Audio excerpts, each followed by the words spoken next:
Boa tarde a todas, a todos. Agradeço ao Instituto de Estudos Avançados a oportunidade de estar falando com vocês. Agradeço ao professor Plonsky pelo convite. Agradeço também a possibilidade de debater esse assunto com a doutora Francilene, doutor Varran.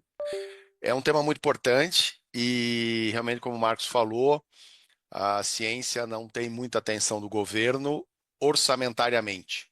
Mas eu gostaria de começar falando sobre o que eu chamei de ecossistema, né, de fomento à pesquisa, ciência e tecnologia, porque se nós olharmos a lei que trata da organização da administração pública federal, nesse governo Lula, nós vamos ver que existem muitos atores atuando na área de ciência, tecnologia, inovação e de fomento à pesquisa.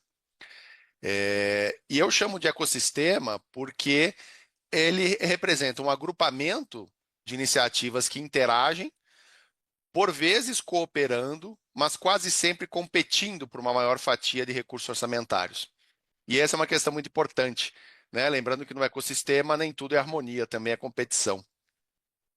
O Marcos falou do Ministério da Ciência, Tecnologia e Inovação, o MCTI, sem dúvida é o principal ministério dessa área, que é responsável pela Política Nacional de Ciência, Tecnologia e Inovação, ao qual se vincula o CNPq e a FINEP, né?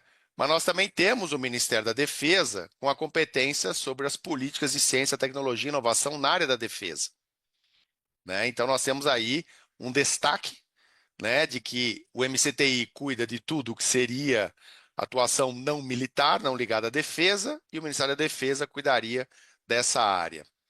Também nós temos o Ministério da Educação, né, por conta de toda a pesquisa e extensão universitária na rede de instituições de ensino federais, né, que tem as suas fundações de apoio, o próprio CAPES, né.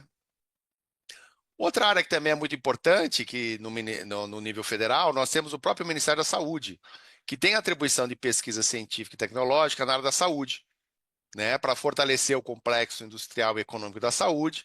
Nós temos a EBSER provendo meios para os hospitais universitários federais, onde se faz a pesquisa de saúde nas universidades federais. Nós temos a Fiocruz, o INCA e o Laboratório Nacional para o Gerenciamento de Tecnologia em Saúde. Quer dizer, nós temos também no Ministério da Saúde várias iniciativas e linhas orçamentárias para cuidar de pesquisa, ciência e tecnologia. No Ministério da Agricultura, nós temos a pesquisa na agricultura pecuária, sistemas agroflorestais, do qual a Embrapa é a empresa mais destacada. Mais uma vez, inovação em serviços públicos, agora no Ministério da Gestão e da Inovação em Serviços Públicos. A pesquisa e inovação tecnológica na agricultura familiar está no Ministério do Desenvolvimento Agrário. Nós temos também busca de melhorias de inovação no ambiente de negócio no Ministério do Empreendedorismo. Projetos de pesquisa aquícola e pesqueira no Ministério da Pesca e Agricultura, novas tecnologias e inovação no mundo do trabalho para o Ministério do Trabalho e até o estímulo à inovação nas atividades turísticas no Ministério do Turismo. Então, como nós podemos ver, né, se nós pensarmos em apoio ministerial, nós temos 11 ministérios com função institucional, de alguma forma, apoiar novas tecnologias, inovação e pesquisas. Então, nós temos vários orçamentos para esses ministérios, mas, como o Marcos falou, muito pequeno. E aí, como se tem... Então, eu coloco esses ministérios como que eu chamaria de portas de interlocução entre o Estado e a filantropia, para financiar pesquisa e o avanço da ciência.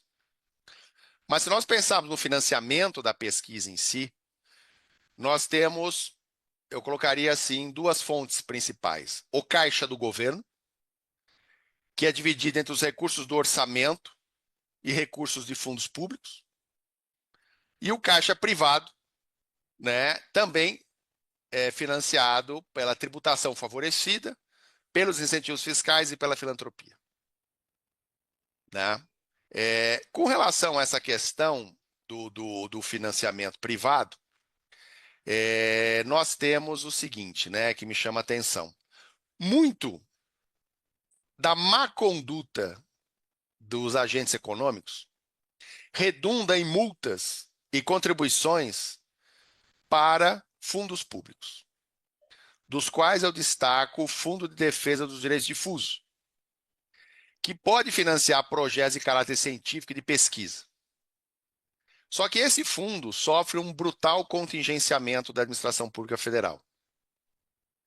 Por exemplo, em 2024, esse fundo recebeu aportes privados de 2 bilhões de reais, mas empenhou apenas 109 milhões e pagou apenas 27 do empenhado. Então, só no ano de 24, acresceu-se ao saldo do fundo 2 bi, com empenho de 109 e efetividade de gasto de 27 milhões, ou seja, uma ínfima fração.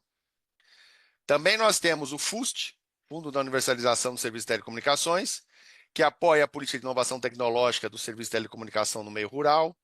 Nós temos o Funtel, que também estimula o processo de inovação tecnológica para ampliar a competitividade da indústria telecom. Todos esses fundos recebem anualmente bilhões de aportes privados compulsórios, seja pela imposição de multas, seja pelo pagamento das contribuições compulsórias do FUST e do Funtel, mas esses recursos são contingenciados enormemente para manter o superávit primário. Então, nós temos que a alocação orçamentária existe, mas o próprio empenho e o desembolso são muito menores ainda. Situação muito mais dramática. Mas nem tudo é ruim, né? Porque eu acho que um ponto que eu gostaria de trazer atenção para vocês é que a emenda constitucional 132, que trata da reforma tributária, ela desonerou do imposto de doações, do ITCMD, as doações efetuadas para e pelas ICTs e demais entidades sem fins lucrativos. Isso é uma questão muito importante, porque até então a doação para pesquisa e tecnologia era tributada pelo Imposto Estadual de Doações. A partir da emenda constitucional 132, deixou de ser tributado. Então, aí nós temos um estímulo pela não tributação. Só que as ICTs, elas saíram da emenda constitucional 132 muito privilegiadas, inclusive com relação às instituições de educação. Porque os serviços prestados pelas ICTs não vão ser onerados pelo IBS e pelo CBS, que vai ter uma alíquota zero. Mas essas entidades vão poder tomar e manter os seus créditos fiscais às etapas anteriores. De forma que as ICTs, elas poderão receber, vão ter acesso ao ressarcimento financeiro dos créditos acumulados. Então, isso acaba representando uma desoneração de toda a cadeia de insumos fornecidos para a pesquisa nas ICTs. Né? Isso é uma questão muito importante. E outra linha de recurso privado, que eu acho que gostaria de chamar a atenção para vocês, são os próprios incentivos fiscais para as empresas para investimento em PDI, como a Lei da Informática e a Lei do Bem, e algumas legislações ligadas à Zona Franca. Só para ter uma ideia do tamanho do uso das empresas nesses incentivos, nos últimos 12 meses, apurados pela Fazenda, de janeiro de 24 a fevereiro de 25, nós tivemos que as empresas despenderam como despesa operacional em inovação tecnológica quase 6 bilhões de reais. Né? Tendo repassado para universidades, para que as universidades façam pesquisa, 160 milhões de reais em um ano. E mais 9 milhões para as ICTs sem fins lucrativos desvinculadas das universidades. Então, nós vemos que os incentivos fiscais, eles têm uma capacidade de estímulo à participação privada na inovação muito grande. Então, nós temos recursos privados sendo colocados nas multas do Fundo de Direito Difuso, recursos privados sendo colocados nos fundos de contribuição compulsória, como FUST e Funtel, que são contingenciados, mas também nós temos incentivos fiscais bilionários sendo colocados diretamente para as empresas que fazem repasse para as universidades e as ICTs em geral. Isso tudo no ecossistema no nível federal. Mas se nós considerarmos o nível estadual, por exemplo, né, nós temos aqui um exemplo muito importante de São Paulo, que eu considero única, porque eu já pesquisei e nunca achei uma situação igual, que está previsto, por exemplo, na Constituição do Estado de São Paulo, de que 1% da receita tributária do Estado vai ser concedida à FAPESP. Essa é uma fonte de financiamento firme superior ao orçamento federal, proporcionalmente. Porque 1% da receita tributária sendo repassada para a FAPESP é muito maior do que 0,33% do orçamento federal. Né? Então, nós temos essa questão muito importante, né, de assegurar na Constituição Paulista, da mesma forma que nós temos, por lei, um repasse de quase 10% da arrecadação de ICMS para as universidades estaduais, né, em São Paulo. Então, a gente percebe que nós temos um ecossistema que declara se interessar pela pesquisa, que cria canais de fundos, mas nós temos muito travamento nesses fundos, né? Mas buscando esse destravamento, nós temos aí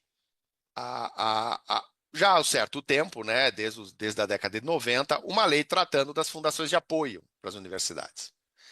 E as fundações de apoio são as precursoras dos fundos gestores das organizações gestoras dos fundos patrimoniais, porque visando facilitar o acesso de recursos privados ao financiamento da universidade, se criaram essas fundações de apoio que gravitam em torno das universidades públicas e das suas faculdades, dos seus centros de pesquisa.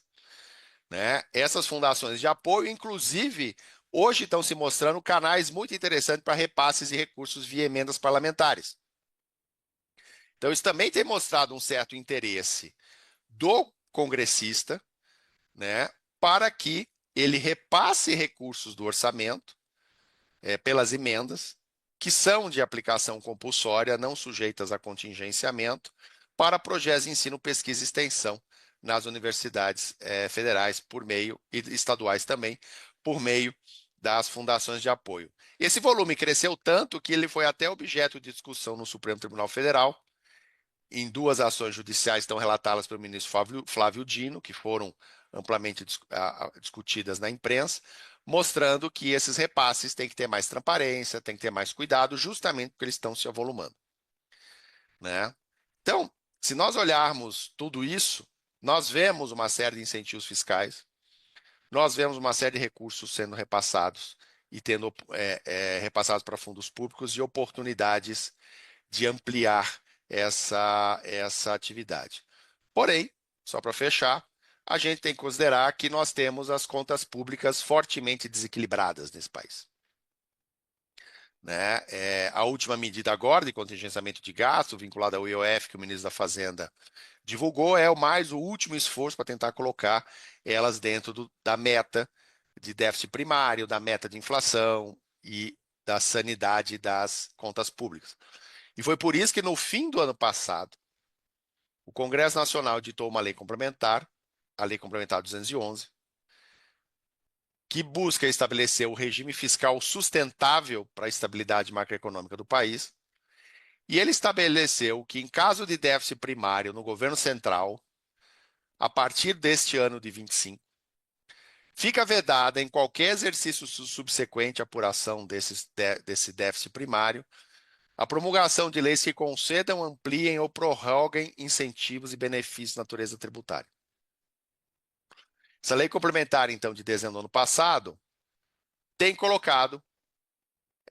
acabou criando riscos por uma série de projetos de pesquisa importantes no país.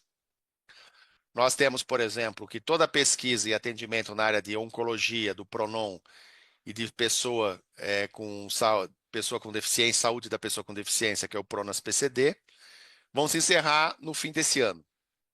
E não tendo superávit primário, não vai haver prorrogação desses incentivos. Né? Nós também temos, em 2029, vence o incentivo fiscal para pesquisa e desenvolvimento na área do programa Mover, que trata com mobilidade verde, redução de emissão de combustíveis fósseis.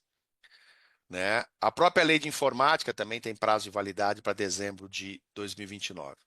Então, a gente vê que esse ecossistema, esse ambiente normativo, ele é complexo, tem vários elementos, muito além do MCTI apenas, que é claro, o ministério mais importante, mas não há dúvida que nós temos muitos fundos travados e muitas oportunidades de acesso para aportes, inclusive com incentivos fiscais às empresas, como a Receita Federal tem demonstrado.